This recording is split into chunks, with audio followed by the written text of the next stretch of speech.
How do you murder someone in a locked room with no way in or out? Keep that question in mind as we unravel the locked library murder.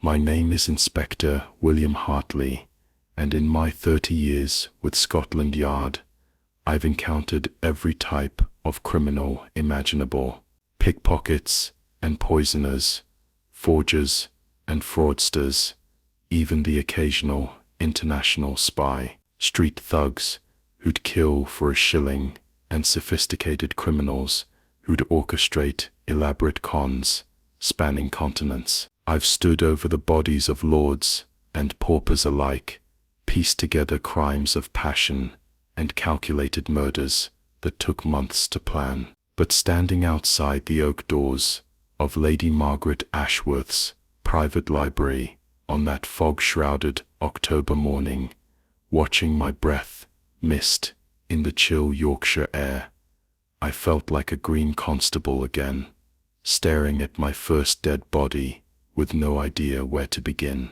The fog had rolled in from the moors during the night, thick as cotton wool and twice as concealing. It clung to Ashworth Manor like a burial shroud, muffling sounds and turning the Gothic towers into ghostly silhouettes against the grey dawn. Even the usually reliable Yorkshire wind had died to nothing, leaving the world wrapped in an eerie, expectant silence. "Sir," said Sergeant Mills, shifting nervously from foot to foot, his breath coming in short puffs that disappeared almost immediately into the thick air. "There's simply no way the killer could have escaped." Mills was a good man, steady and thorough, but he lacked imagination. He saw the world in simple terms of locked doors and solid walls, of evidence that could be touched and measured. He'd been with me for 5 years now, and while he'd grown considerably in that time,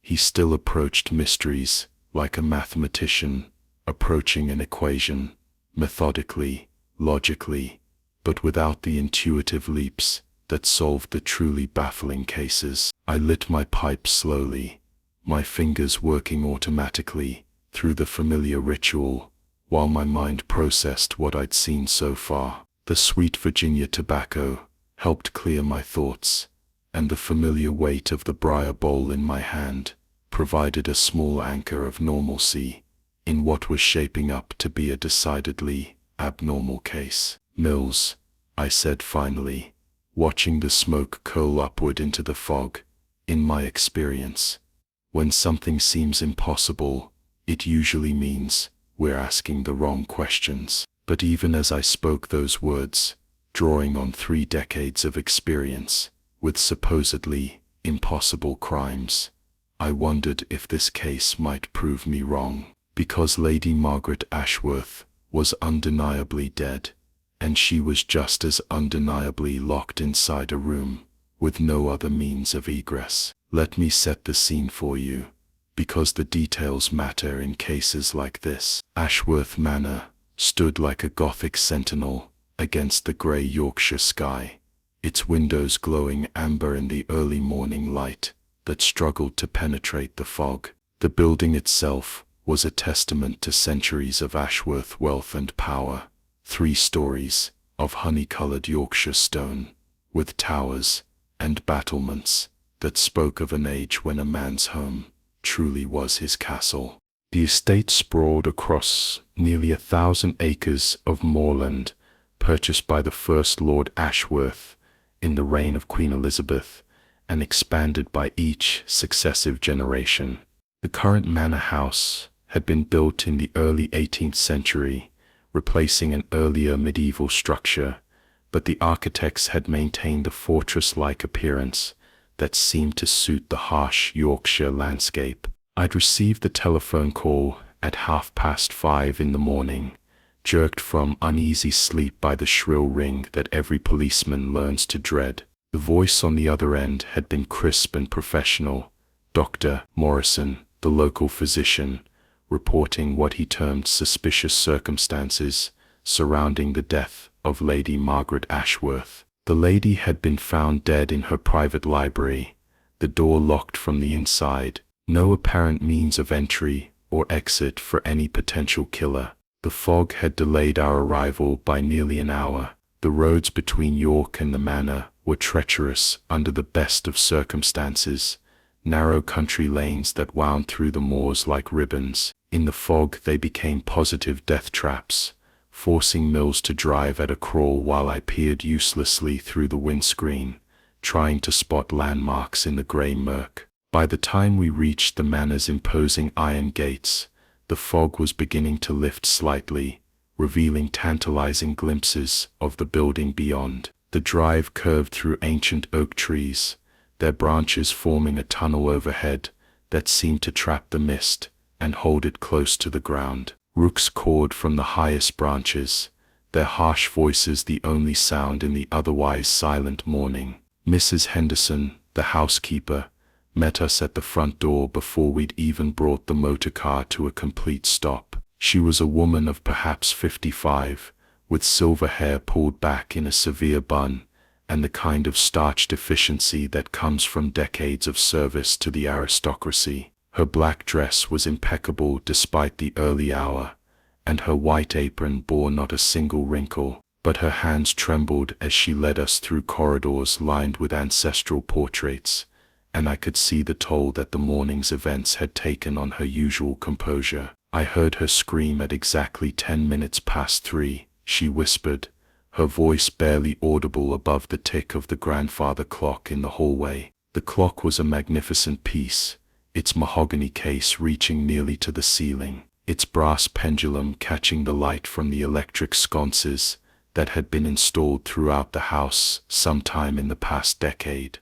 Just one scream, terrible and sharp, like she'd seen the devil himself. Then, silence. We broke down the door 20 minutes later, but by then, she couldn't finish the sentence. She didn't need to. I'd seen enough death in my career to know that 20 minutes was more than enough time for a life to ebb away, especially if violence had been involved. The hallway itself told a story of gradual modernization. Electric lights had been installed, but they supplemented rather than replaced the traditional candle sconces. Telephone wires ran along the baseboards painted to match the wainscoting, but still visible if you knew where to look. The Ashworth family had embraced the 20th century, but they'd done so without abandoning their connection to the past. "Tell me about the household, Mrs. Henderson," I said as we walked. "Who else was in the house last night?" "Just myself and Robert, the groundskeeper, sir.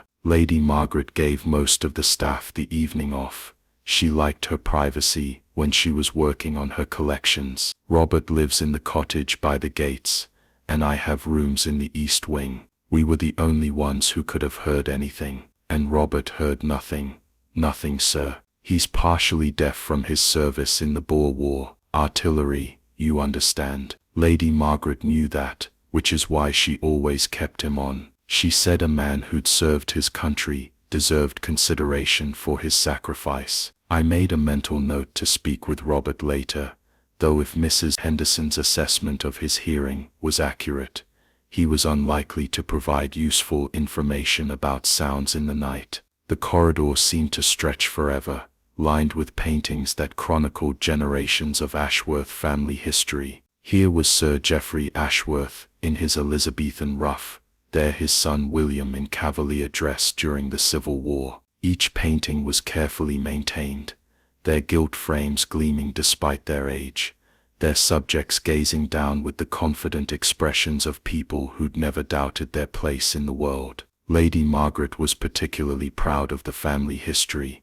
Mrs. Henderson continued, noticing my attention to the portraits. She spent hours researching genealogy, corresponding with historians and antiquarians. That's how she became interested in Egyptian artifacts, through a connection she discovered between the family and Lord Carnarvon's excavations. Egyptian artifacts. That was interesting. The market for ancient Egyptian pieces had exploded following the discovery of Tutankhamun's tomb, and not all dealers were scrupulous about provenance. I filed that information away for later consideration. The library occupied the entire east wing of the manor's ground floor, behind doors that would have done credit to a cathedral. They were carved from English oak that had to be 3 centuries old, their surfaces decorated with intricate panels depicting scenes from classical mythology. Hercules wrestling the Nemean lion, Odysseus tied to his ship's mast while the sirens sang,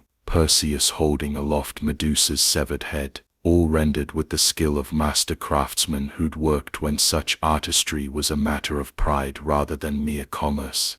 But it was what lay beyond those doors that concerned me now. The library itself was a testament to centuries of Ashworth scholarship and wealth. The room stretched 40 feet from the entrance to the far wall, with a vaulted ceiling that rose 20 feet above the polished oak floor. 3 walls were lined from floor to ceiling with bookshelves, their shelves filled with leather-bound volumes that represented the accumulated knowledge of generations. The 4th wall was dominated by a massive stone fireplace, its mantelpiece carved with the Ashworth coat of arms and supported by stone lions that seemed to guard the hearth like ancient sentinels. But it was the windows that caught my attention first.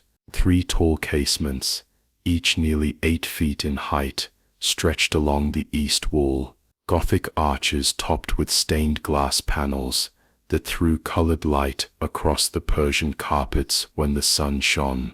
Each window was equipped with heavy brass latches, green with age and verdigris, and each was sealed shut with what appeared to be years of accumulated paint and disuse.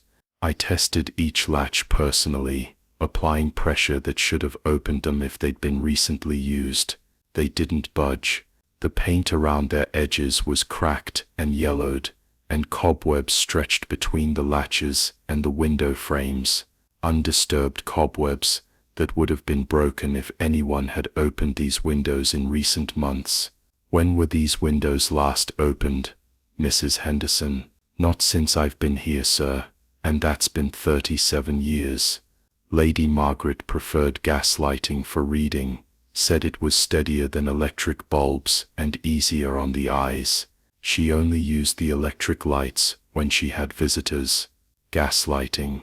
I glanced around and spotted the fixtures, elegant brass sconces that had been converted to electricity but retained their original gas connections. Lady Margaret could indeed have been reading by gaslight on the night she died, which might explain why the electric lights weren't illuminated when we arrived. Lady Margaret lay sprawled beside her reading desk, a mahogany giant that had probably witnessed centuries of family correspondence.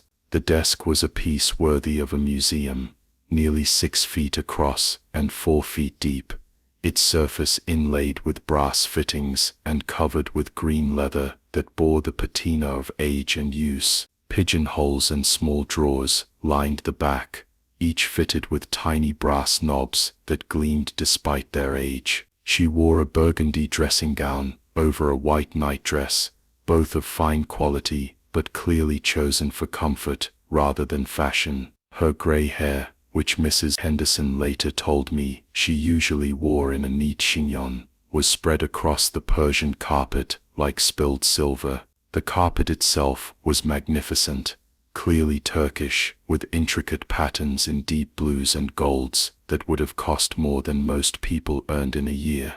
But it was her face that captured my attention and held it. No obvious wounds, no blood that I could see from my position near the door, but her expression. Her face wore a look of absolute terror, eyes wide and staring at something only she could see. Her mouth was open, as if she'd died in the middle of a scream, which certainly supported Mrs. Henderson's account. Natural causes, suggested Mills hopefully. He was always optimistic about avoiding complicated investigations, preferring straightforward cases with obvious explanations and clear evidence. I knelt beside the body, careful not to disturb anything that might prove to be evidence. Lady Margaret had been a woman of perhaps 63, still handsome in the way that good breeding and excellent nutrition can preserve attractiveness well into later years. Her hands were soft, clearly unaccustomed to manual labor, but they were clenched into claws, nails digging deep enough into her palms to draw blood. "Look at her hands, Mills." He crouched beside me, his face pale in the gas-lit gloom of the library. "Good Lord, people don't die of natural causes with that kind of terror etched into their features, do they, sir?" "They do not." I stood surveying the room once more, with the methodical attention to detail that had served me well over the years. "This woman died in fear, Mills. Absolute, paralyzing fear. The question is, fear of what?" And that brought us back to our central problem. The library had only one entrance, those massive oak doors we'd entered through. Mrs. Henderson had found them locked from the inside, with a heavy iron bar that Lady Margaret apparently used when she wanted absolute privacy for her reading or correspondence. The bar was ancient but functional, sliding into brackets mounted on either side of the door frame. Once in place, it would be impossible to move from the outside. The windows were not only latched from within, but painted shut from years of disuse. I'd already tested them thoroughly. The fireplace chimney was barely wide enough for a cat, let alone a grown person, and besides, it was filled with decades of accumulated soot and debris that would have shown clear signs of disturbance if anyone had attempted to use it as a means of entry or exit. Yet somehow, impossibly, someone had murdered Lady Margaret Ashworth and vanished into thin air. Mid-story, hook, subscription reminder. How is this possible? What are we missing?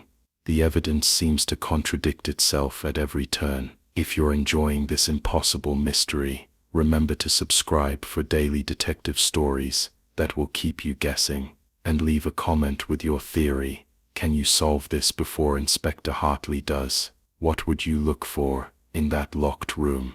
Now, let's continue our investigation.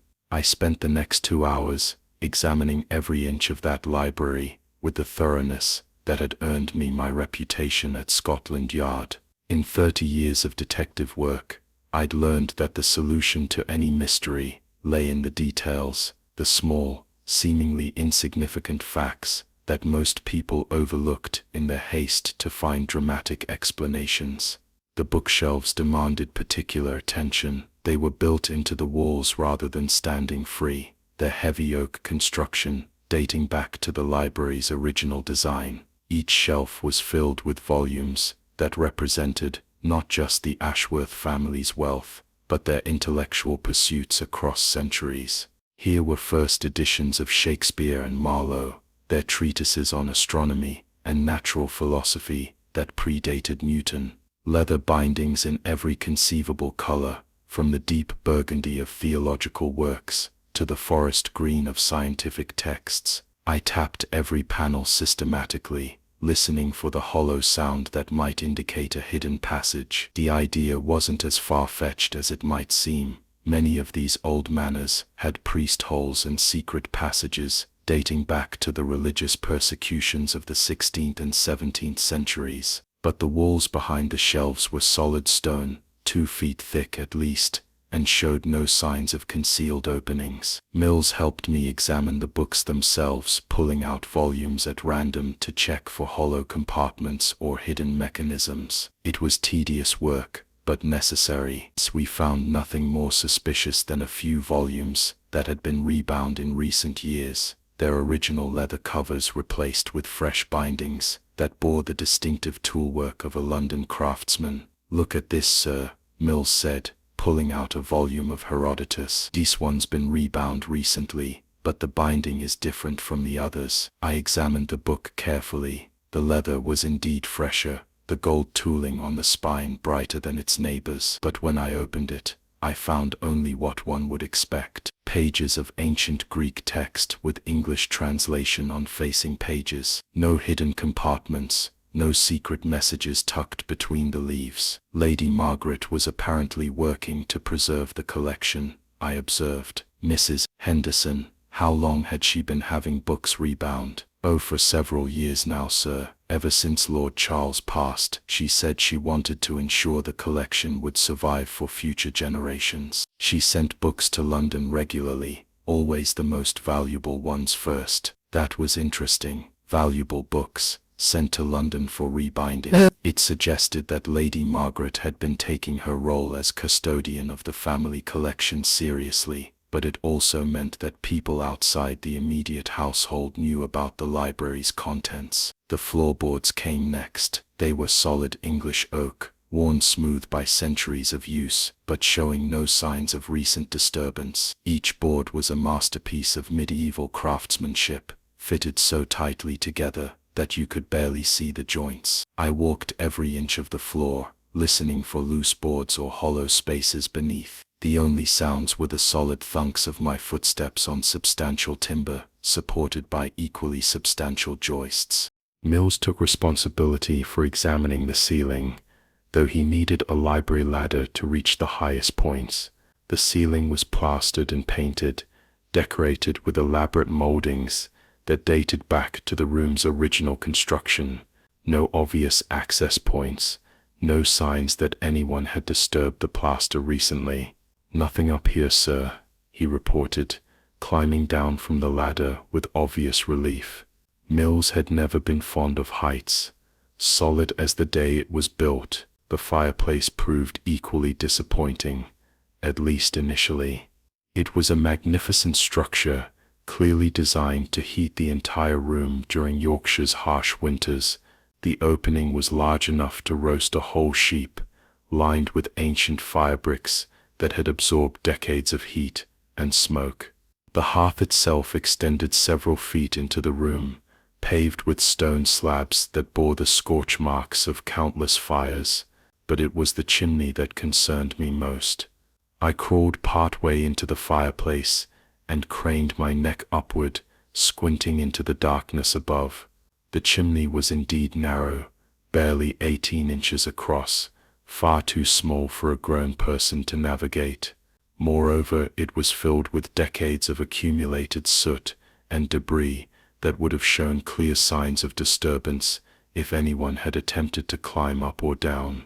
Yet, as I examined the chimney more carefully, something caught my attention. The soot wasn't uniformly distributed. Along one side of the chimney, there was a clear channel where something had disturbed the accumulated grime recently. "Mills," I called, my voice echoing strangely in the confined space. "Bring me that electric torch from the kit." The light revealed what my eyes had suspected. Someone had indeed used this chimney recently, but not in the way I'd initially imagined. A thin wire or rope had been lowered down the chimney, scraping against one side and creating the clear channel I'd noticed. The wire itself was gone, but its passage had left unmistakable traces in the soot. "What does it mean, sir?" Mills asked, peering into the fireplace beside me. "It means our killer was cleverer than I initially thought. They didn't need to enter the room personally. They just needed to introduce something into the room from above. But introduce what? And how had that solved the problem of Lady Margaret's murder? I was beginning to form a theory, but I needed more evidence before I could be certain. The answer, when it came, arrived in the most unexpected form, a letter that would change everything about how I understood this case. Mills found it tucked beneath a heavy volume of Shakespearean sonnets on Lady Margaret's reading desk. The envelope bore no postmark, suggesting it had been delivered by hand, and Lady Margaret's name was written across it in a spidery script that seemed somehow familiar. The paper was expensive, heavy stock that spoke of quality and attention to detail. Inside, a single sheet contained a message that made my blood run cold. "Lady Margaret, you have 24 hours to return what you stole, or face the consequences. The Order of the Crimson Key never forgets, and we never forgive. Midnight approaches, and with it your judgment. You know what we want. Return it, or suffer the price of your theft." The letter was signed with a symbol I'd seen only once before, In a case that had haunted my dreams for years, a crimson key crossed with a dagger, drawn in what appeared to be actual red ink, though I suspected it might be something more sinister. "The Order of the Crimson Key," I murmured, sinking into Lady Margaret's reading chair. The chair was another masterpiece of craftsmanship, its leather upholstery worn smooth by years of use but still comfortable. "I thought we'd destroyed them in '98. Mills looked confused, which was understandable. He'd been a constable in Manchester in 1898, dealing with pickpockets and public drunks, while I was pursuing more exotic criminals through the back alleys of London.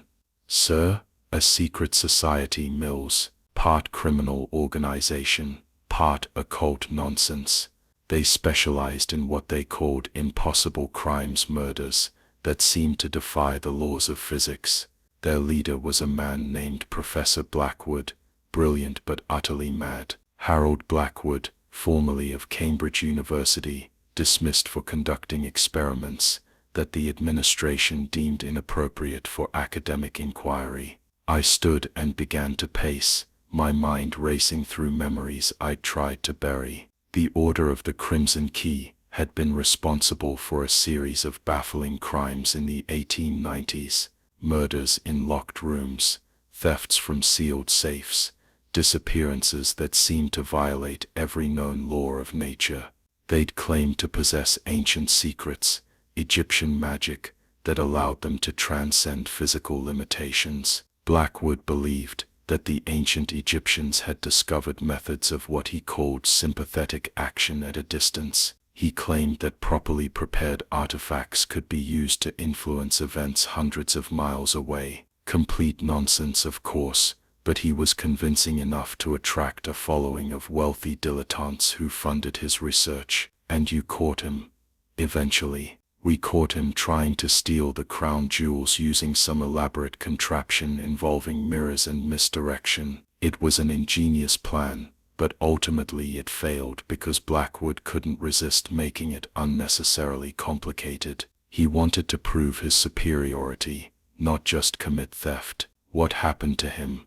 "Hanged at Newgate in 1899. Most of his followers scattered to the winds, though we rounded up a few and transported them to Australia. I thought the order had died with Blackwood, but apparently someone has decided to resurrect it." I returned to the letter, studying the handwriting more carefully. It was educated, clearly the work of someone with significant learning, but there was something about the formation of certain letters that nagged at me. I'd seen this handwriting before, but where? "Mrs. Henderson," I called. The housekeeper had been hovering near the door, reluctant to leave, but unwilling to intrude on our investigation. "Tell me about Lady Margaret's recent activities. Had she acquired anything new? Purchased any unusual items?"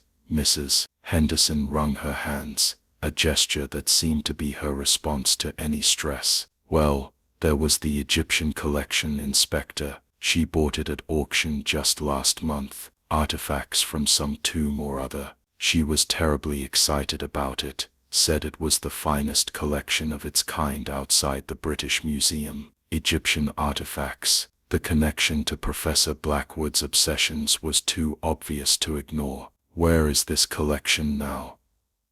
"In the blue drawing room, sir. She had special cases made for display, imported them from London at considerable expense. Each piece was catalogued and labelled according to the auction house's documentation. The blue drawing room adjoined the library, connected by a door that stood slightly ajar. I'd noticed it earlier, but hadn't paid it particular attention. Now it seemed crucial to our investigation. I pushed the door open, and immediately understood Lady Margaret's excitement. The collection was magnificent. Golden amulets that caught the light like captured sunbeams, painted sarcophagi fragments that seemed to glow with their own inner fire, carved scarabs that gleamed like jewels under the electric lights that had been specially installed to illuminate the displays. The room itself had been transformed into a private museum. Glass cases lined the walls, each one fitted with electric bulbs that provided steady,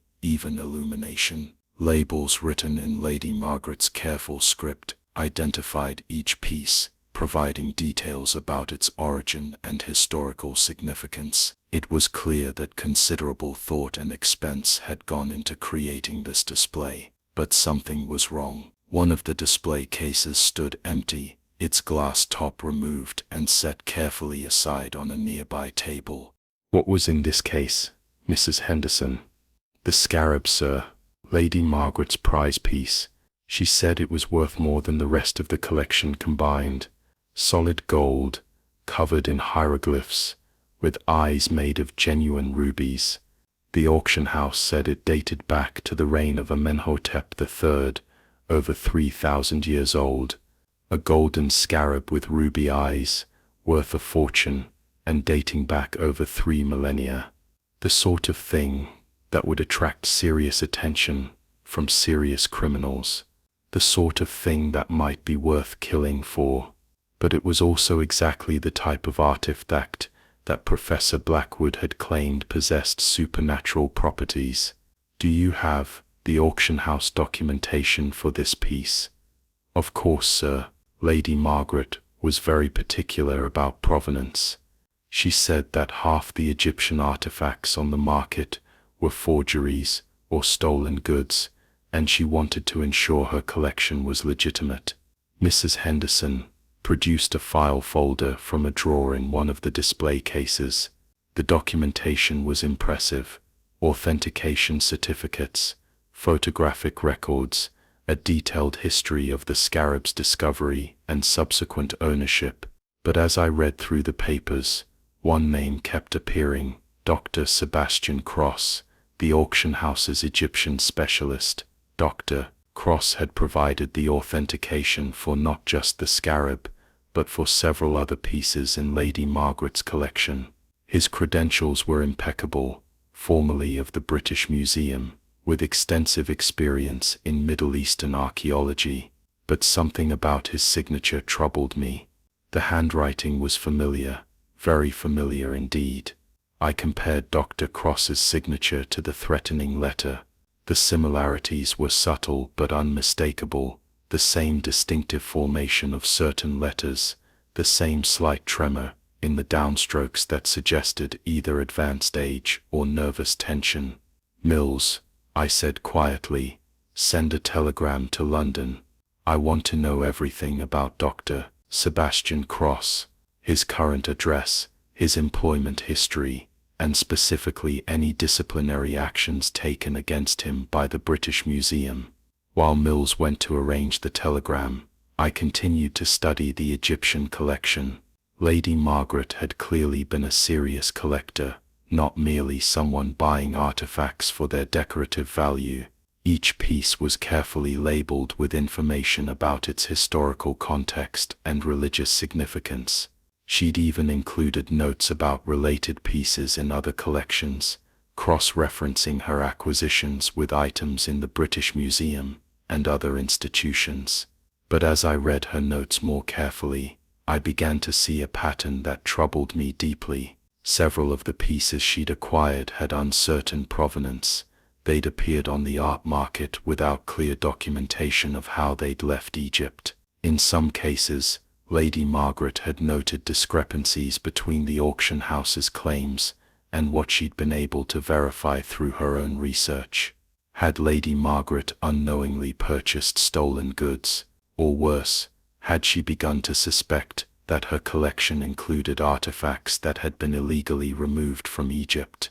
The telegram reply arrived within 2 hours, and its contents confirmed my worst suspicions.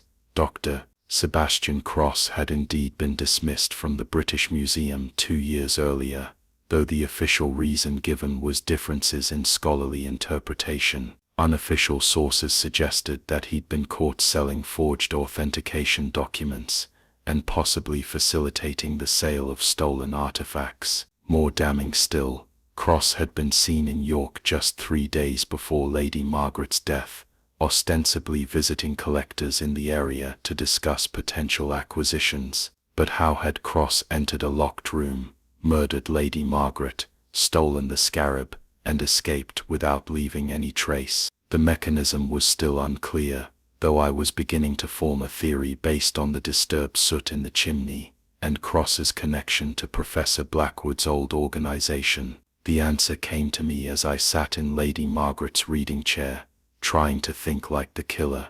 I'd positioned myself exactly where she would have been sitting when she died, facing the fireplace and the Egyptian display cases beyond. From this angle, I could see the open case where the scarab had been displayed, its empty interior, mocking our efforts to understand what had happened. But I could also see something else, a small stain on the Persian carpet near the fireplace, barely visible unless you knew where to look. I knelt beside the stain and sniffed carefully. The scent was faint but unmistakable, bitter almonds, cyanide.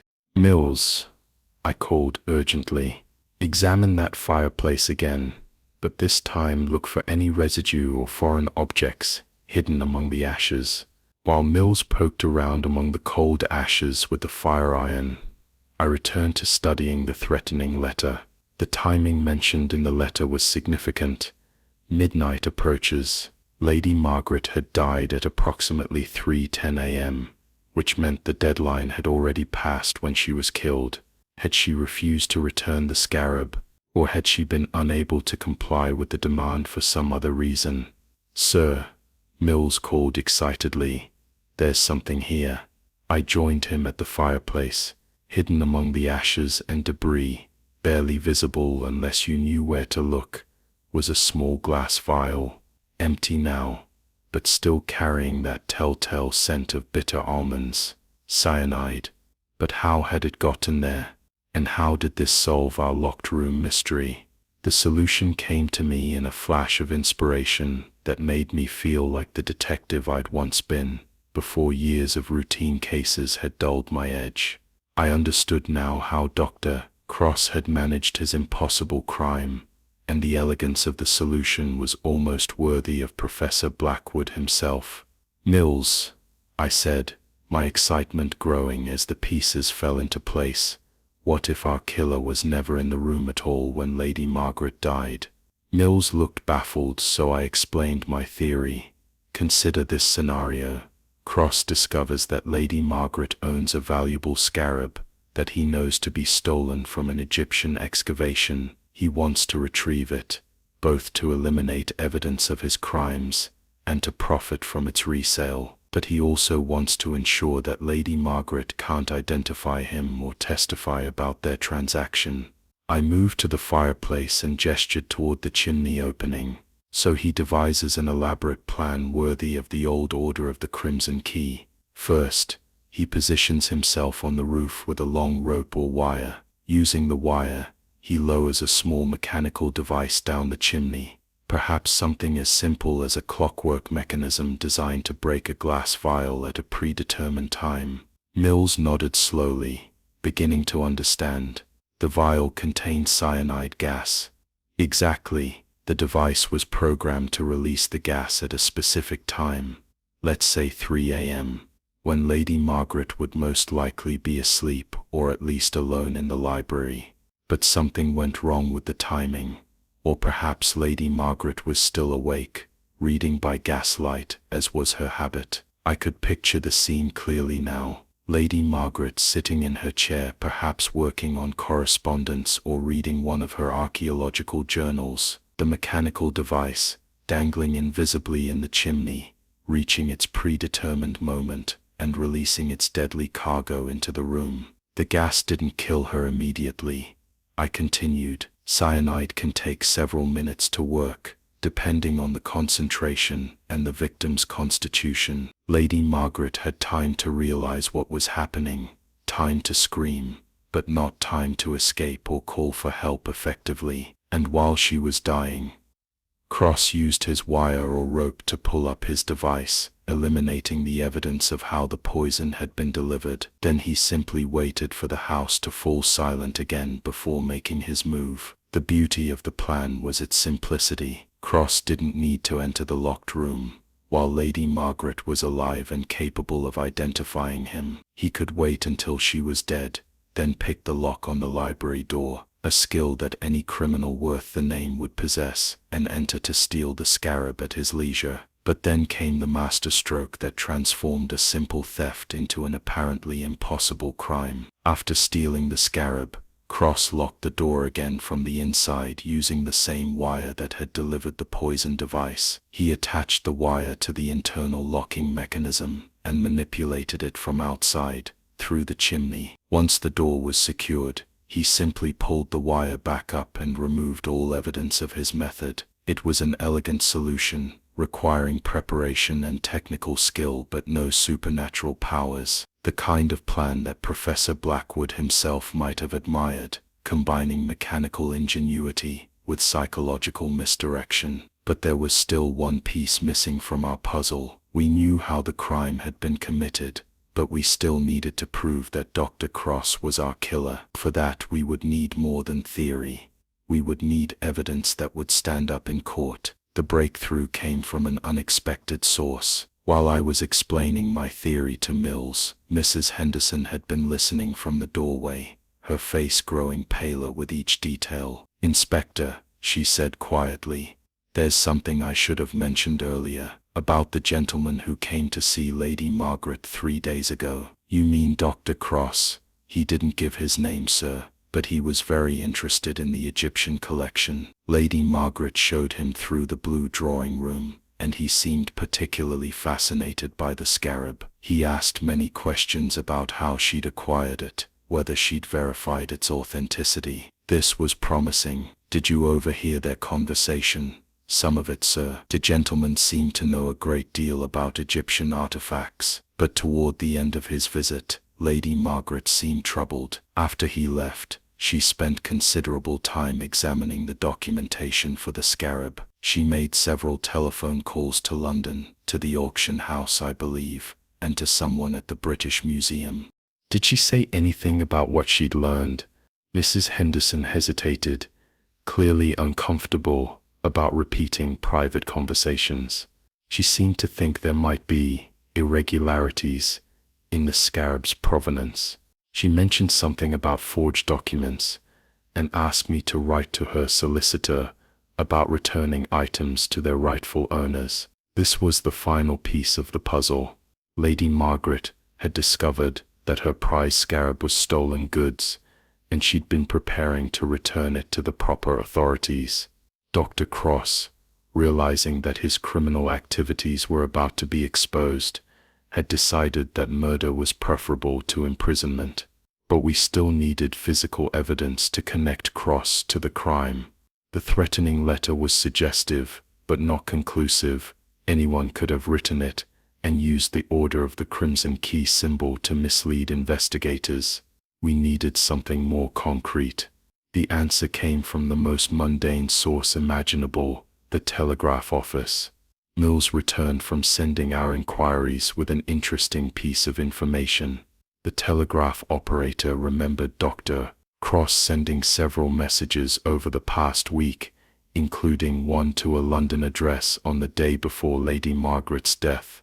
The operator had been curious about the messages because Cross had seemed nervous and had paid with a gold coin, unusual enough to be memorable.